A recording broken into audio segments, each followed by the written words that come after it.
السلام علیکم معزز ناظرین، پیارے دوستوں، بہنوں، بھائیوں اور بزرگوں۔ میں حافظ صفد نواز ایڈوکیٹ آپ کو اپنے اسلامی چینل کے اندر خوش آمدید کہتا ہوں، اور ہر روز کی طرح آج بھی ہم انشاءاللہ تیسرا پارہ سورہ آل عمران آیات نمبر 64 تا 70 کی تلاوت، ترجمہ اور تفسیر پڑھنے کی شرح حاصل کریں گے۔ تلاوت شروع کرنے سے پہلے ہم درود شریف پڑھتے ہیں، آپ بھی میرے ساتھ پڑھیں۔ اللهم صل على محمد وعلى آل محمد كما صليت على إبراهيم وعلى آل إبراهيم إنك حميد مجيد. اللهم بارك على محمد وعلى آل محمد كما باركت على إبراهيم وعلى آل إبراهيم إنك حميد مجيد. أما بعد فأعوذ بالله من الشيطان الرجيم. بسم الله الرحمن الرحيم. يا أهل الكتاب لم تحاجون في إبراهيم وما أنزلت التوراة والإنجيل إلا من بعده أفلا تأكلون. ها أنتم هؤلاء حاججتم فيما لكم به علم فلم تحاجون فيما ليس لكم به علم والله يعلم وأنتم لا تعلمون. ما كان إبراهيم يهوديا ولا نصرانيا ولكن كان حنيفا مسلما وما كان من المشركين. إن أولى الناس بإبراهيم للذين اتبعوه وهذا النبي والذين آمنوا والله ولي المؤمنين. ودت طائفة من أهل الكتاب لو يضلونكم وما يضلون إلا أنفسهم وما يشعرون. يا أهل الكتاب لم تكفرون بآيات الله وأنتم تشهدون. يا أهل الكتاب لم تلبسون الحق بالباطل وتكتمون الحق وأنتم تعلمون. صدق اللہ العظیم. ترجمہ: تم فرماؤ اے کتابیو، ایسے کلمے کی طرف آؤ جو ہم میں تم میں یکساں ہے، یہ کہ عبادت نہ کرے مگر خدا کی اور اس کا شریک کسی کو نہ کریں، اور ہم میں کوئی ایک دوسرے کو رب نہ بنا لے اللہ کے سوا، پھر اگر وہ نہ ماریں تو کہہ دو تم گواہ رہو کہ ہم مسلمان ہیں۔ یہاں سے آج کا ترجمہ اس کا شروع ہوتا ہے۔ اے کتاب والو، ابراہیم کے باپ میں کیوں جھگڑتے ہو؟ توریت و انجیل تو نہ اتری مگر ان کے بعد، تو کیا تمہیں عقل نہیں؟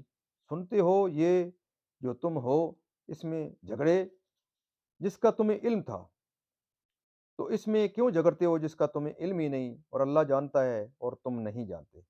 ابراہیم نہ یہودی تھے اور نہ نصرانی، بلکہ ہر باطل سے جدا مسلمان تھے اور مشرکوں سے نہ تھے، بے شک سب لوگوں سے ابراہیم کے زیادہ حقدار وہ تھے جو ان کے پیرو ہوئے، اور یہ نبی اور ایمان والے اور ایمان والوں کا والی اللہ ہے۔ کتابیوں کا ایک گروہ دل سے چاہتا ہے کہ کسی طرح تمہیں گمراہ کر دیں، اور وہ اپنے ہی آپ کو گمراہ کرتے ہیں اور انہیں شعور نہیں۔ اے کتابیوں، اللہ کی آیتوں سے کیوں کفر کرتے ہو حالانکہ تم خود گواہ ہو؟ اے کتابیوں، حق میں باطل کیوں ملاتے ہو اور حق کیوں چھپاتے ہو حالانکہ تمہیں خبر ہے؟ یہاں اس کا ترجمہ اختتام پذیر ہوتا ہے۔ اب اس کی تفسیر پڑھتے ہیں۔ تفسیر یہاں سے سٹارٹ ہوتی ہے۔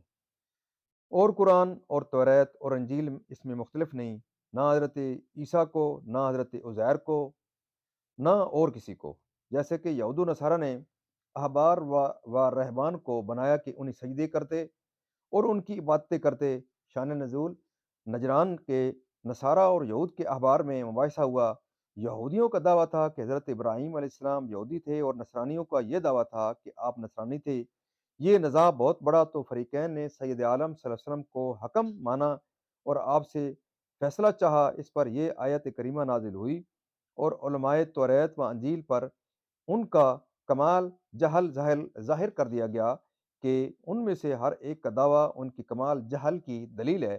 یہودیت و نصرانیت توریت و انجیل کے نزول کے بعد پیدا ہوئیں، اور حضرت موسیٰ علیہ الصلاۃ والسلام کا زمانہ جن پر توریت نازل ہوئی حضرت ابراہیم علیہ السلام سے صدہا برس بعد ہے، اور حضرت عیسیٰ علیہ السلام جن پر انجیل نازل ہوئی ان کا زمانہ حضرت موسیٰ علیہ الصلاۃ والسلام کے بعد 2000 برس کے قریب ہوا ہے۔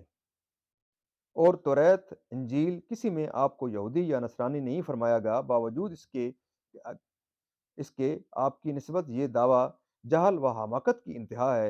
اے اہل کتاب، تم اور تمہاری کتابوں میں اس کی خبر دی گئی تھی، یعنی نبی آخر الزمان صلی اللہ علیہ وسلم کے ظہور اور آپ کی نعت و صفت کی، جب یہ سب کچھ جان پہچان کر بھی تم حضور پر ایمان نہ لائے اور تم نے اس میں جھگڑا کیا، یعنی حضرت ابراہیم علیہ السلام کو یہودی یا نصرانی کہتے ہیں۔ حقیقت حال یہ ہے کہ تو نہ کسی یہودی یا نصرانی کا اپنے آپ کو دین میں حضرت ابراہیم علیہ السلام کی طرف منسوب کرنا صحیح ہو سکتا ہے، نہ کسی مشرک کا۔ بعض مفسرین نے فرمایا کہ اس میں یہود و نصارہ پر تاریز ہے کہ وہ مشرک ہیں، اور ان کے عہد نبوت میں ان پر ایمان لائے اور ان کی شریعت پر عامل رہے۔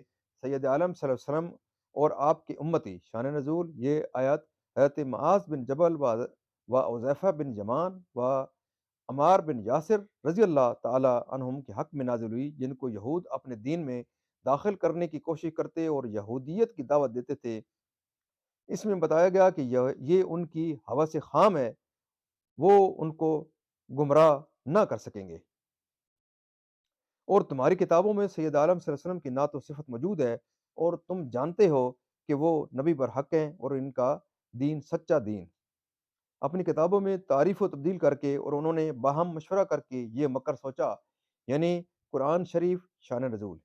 یہود اسلام کی مخالفت میں رات دن نئے نئے مکر کیا کرتے تھے۔ خیبر کے علماء یہود کے 12 شخصوں نے باہمی مشورہ سے ایک یہ مکر سوچا کہ ان کی ایک جماعت صبح کو اسلام لے آئے اور شام کو مرتد ہو جائے، اور لوگوں سے کہے کہ ہم نے اپنی کتابوں میں جو دیکھا تو ثابت ہوا کہ محمد مصطفیٰ صلی اللہ علیہ وسلم وہ نبی موعود نہیں جن کی ہماری کتابوں میں خبر ہے، تاکہ اس حرکت سے مسلمانوں کو دین میں شبہ پیدا ہو۔ لیکن اللہ تعالیٰ نے یہ آیت کریمہ نازل فرما کر ان کا یہ راز فاش کر دیا، اور ان کا یہ مکر نہ چل سکا، اور مسلمان پہلے سے خبردار ہو گئے۔ معزز ناظرین، پیارے دوستوں، بہنوں، بھائیوں اور بزرگوں، یہاں اس کا آج کا تفسیر اختتام پذیر ہوتی ہے۔ اللہ تعالیٰ کے دربار کے اندر ہم قرآن پاک کے صدقے حضور پاک صلی اللہ علیہ وسلم کی ذات مبارکات کے صدقے دعا کرتے ہیں کہ اللہ تعالیٰ ہمیں قرآن پاک کو صحیح پڑھنے، ترتیل سے پڑھنے اور سمجھ کر پڑھنے اور اس پر عمل کرنے کی توفیق عطا فرمائے۔ اللہ تعالیٰ سے دعا کرتے ہیں کہ اللہ تعالیٰ ہمیں حضور پاک صلی اللہ علیہ وسلم کی پاک سیرت کے مطابق اور صحابہ کرام کے نقش قدم کے اوپر چلنے کی توفیق عطا فرمائے۔ پیارے دوستو، اللہ تعالیٰ کے دربار کے اندر ہم قرآن پاک کے صدقے حضور پاک صلی اللہ علیہ وسلم کی ذات برکات کے صدقے دعا کرتے ہیں کہ اللہ تعالیٰ تمام پریشانوں کی پریشانیاں دور فرمائے، تمام بیماروں کو شفائے کاملہ عاجلہ عطا فرمائے، اور اللہ تعالیٰ تمام مرحومین کو جنت الفردوس میں اعلیٰ و بالا مقام عطا فرمائے۔